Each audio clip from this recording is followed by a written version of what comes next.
Hello दोस्तों। इस video में हम एक बहुत ही इम्पोर्टेंट टॉपिक पर डिस्कशन करने जा रहे हैं, जो कि पाकिस्तान की आईएसआई, जो वहाँ की इंटेलिजेंस एजेंसी है, उसके द्वारा रन की जा रही ऑपरेशन टोपैक का एक न्यू फेज़ है। उसके बारे में ये वीडियो है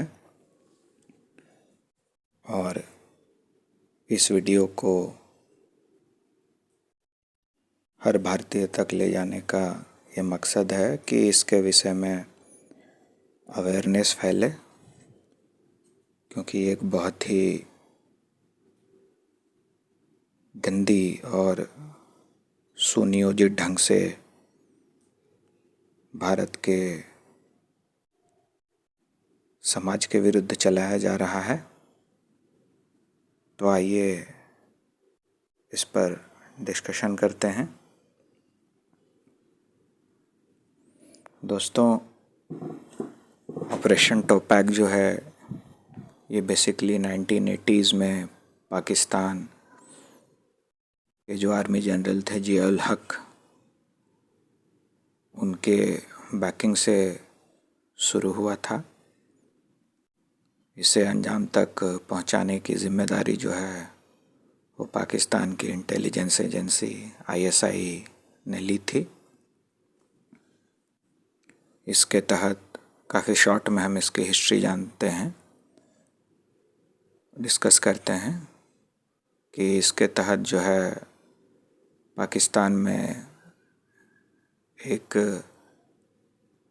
ड्रग इकोनॉमी, कश्मीर में जो इस्लामिक जिहादिस्ट मूवमेंट्स और सेपरेटिस्ट मूवमेंट्स हैं, और नॉर्थ ईस्ट में भी ड्रग इकोनॉमी और जो सेपरेटिस्ट मूवमेंट हैं उनको बढ़ावा देने का काम किया जा रहा था, ताकि इन रीजन्स को भारत से तोड़ दिया जाए।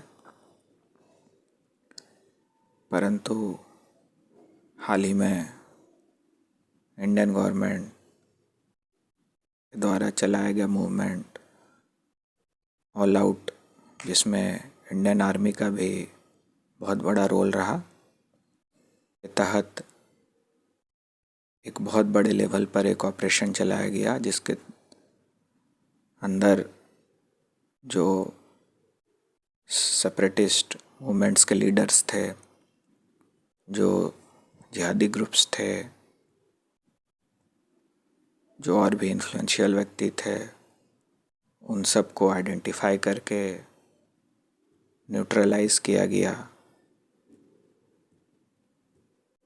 जिसके तहत ऑपरेशन टोपैक जो 1980 से चला आ रहा था वो कहीं ना कहीं एक बहुत ही बुरे फेज़ में चला गया और एब्रोगेशन ऑफ आर्टिकल 370 जो हुआ कश्मीर में, उसके बाद लोग कह रहे हैं कि ऑपरेशन टोपैक जो है इसका एंड आ गया है। लेकिन नहीं दोस्तों, ऐसा नहीं है। कहीं ना कहीं ऑपरेशन ऑल आउट और एब्रोगेशन ऑफ आर्टिकल 370 के बाद ऑपरेशन टोपैक का जो पिछला फेज़ था वो तो ओवर हो चुका है, परंतु अभी अपने एक न्यू फेज़ में इंटर हो चुका है और एक नए रूप में एंटर कर चुका है। इसे एक नया रूप दिया जा रहा है आईएसआई के द्वारा, और कहीं ना कहीं से सीआई ऑफ अमेरिका जो है उसकी भी बैकिंग है। तो इसका नया फेज़ जो है, नया रूप जो है वो क्या है? तो दोस्तों, ये जानने वाली बात है कि अभी तक पाकिस्तान आईएसआई जो है सेपरेटिस्ट मूवमेंट्स को, भारत के तोड़ने के मूवमेंट्स को एक इस्लामिक जिहाद का रूप देते हुए आई है, पर कहीं ना कहीं ये शब्द जो है एक धार्मिक रूप रखता है, और आज के डेट में भारत की जनता और दुनिया इस्लामिक जिहाद शब्द से काफ़ी अवेयर हो चुकी है और इसे एक धर्म विशेष से जोड़कर देखती है कि जो ऐतिहासिक रूप से होता था कि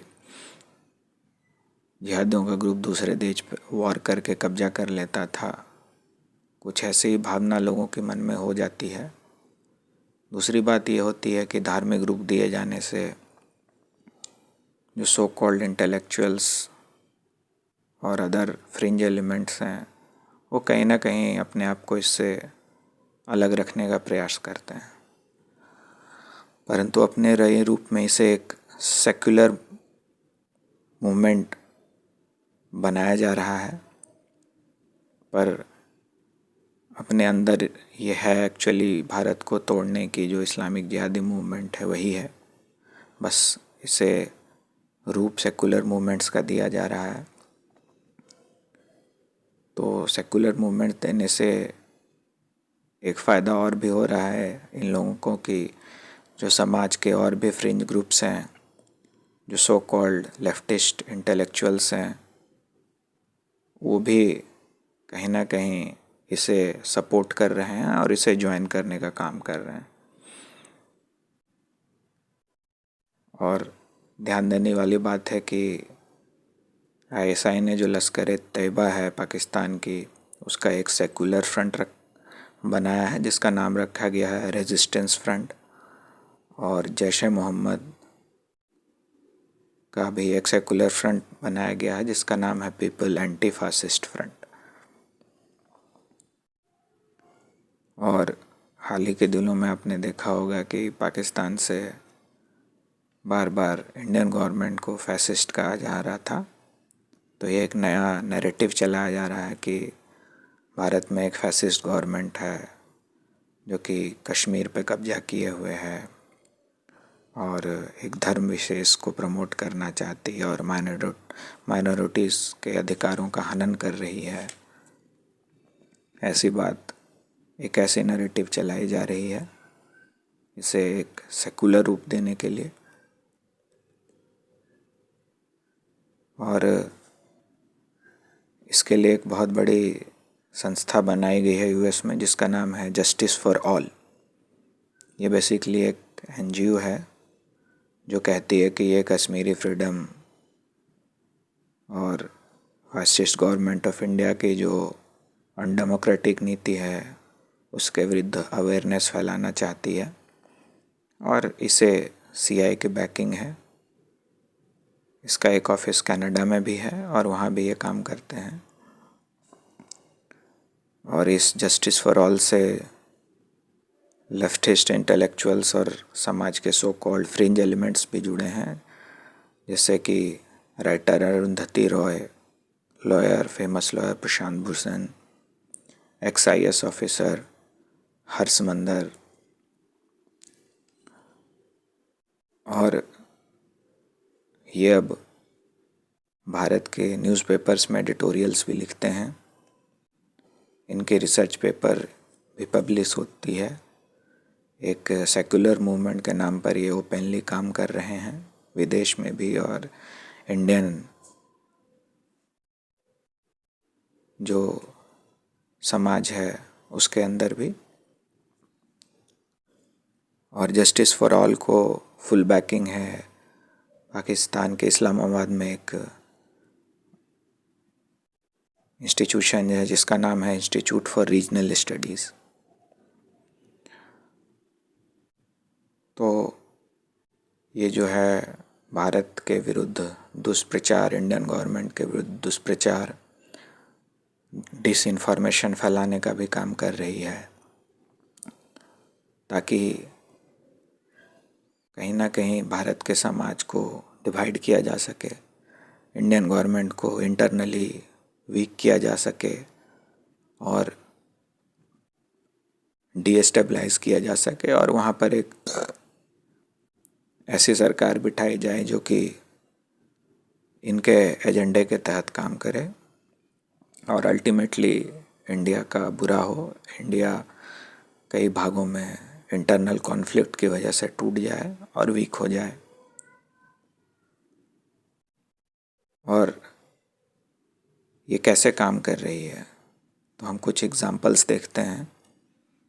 कि जैसे अभी हाल ही में एक बहुत बड़ा कॉन्फ्रेंस ऑर्गेनाइज किया गया यूएसए में, जिसे नाम दिया गया डिसमेंटलिंग ग्लोबल हिंदुत्व कॉन्फ्रेंस। बहुत दुष्प्रचार किया गया कि यूएस की बहुत सारी यूनिवर्सिटीज़ का इससे बैकअप है इस कॉन्फ्रेंस को, और भी कि ये फैसिस्ट गवर्नमेंट ऑफ इंडिया और जो उनकी फैसिस्ट हिंदुत्व नीति है उसके विरुद्ध अवेयरनेस फैलाना चाह रही है। परंतु ध्यान देने वाली बात है कि इस कॉन्फ्रेंस से जुड़े हुए जो लोग थे वो कौन हैं। कुछ नाम मैं बताता हूँ, जैसे ये हैं कविता कृष्णन, जो कि एक इनफेमस लेफ्टिस्ट इंटेलेक्चुअल हैं। क्रिस्टोफर जफरलेट, जो कि एक फ्रेंच ओरिजिन के हैं, प्रोफेसर हैं, जो कि भारत के काफ़ी विरुद्ध लिखते रहते हैं। नंदिनी सुंदर हैं, जो कि द वायर के संस्थापक की पत्नी हैं, और हम सब जानते हैं कि द वायर इंडियन गवर्नमेंट के खिलाफ कैसे काम करती है। फिर फार्मर्स प्रोटेस्ट भी हुआ है। ऊपर का विषय जो भी था, परंतु इसमें एक व्यक्ति इन्वॉल्व थे, पीटर फ्रेडरिच।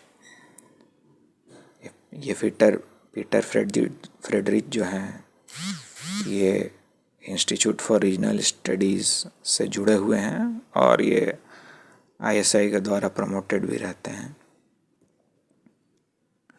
और दोस्तों, इन्हें इंटेलेक्चुअल कवर देने का काम कर रही है भारत में जो कुछ मीडिया हाउस चल रहे हैं, जैसे कि the news laundry, the wire, BBC, और भी बहुत सारे लेफ्टिस्ट प्रोफेसर्स, यूनिवर्सिटीज़ के स्टूडेंट, लेफ्टिस्ट स्टूडेंट ग्रुप्स।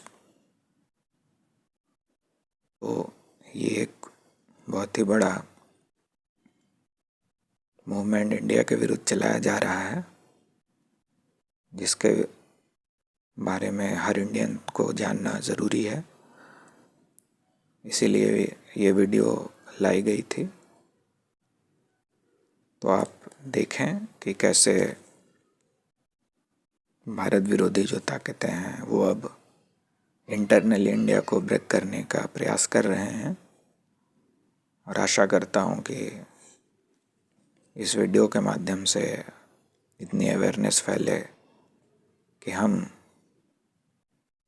इस मूवमेंट को न्यूट्रलाइज कर सकें। धन्यवाद।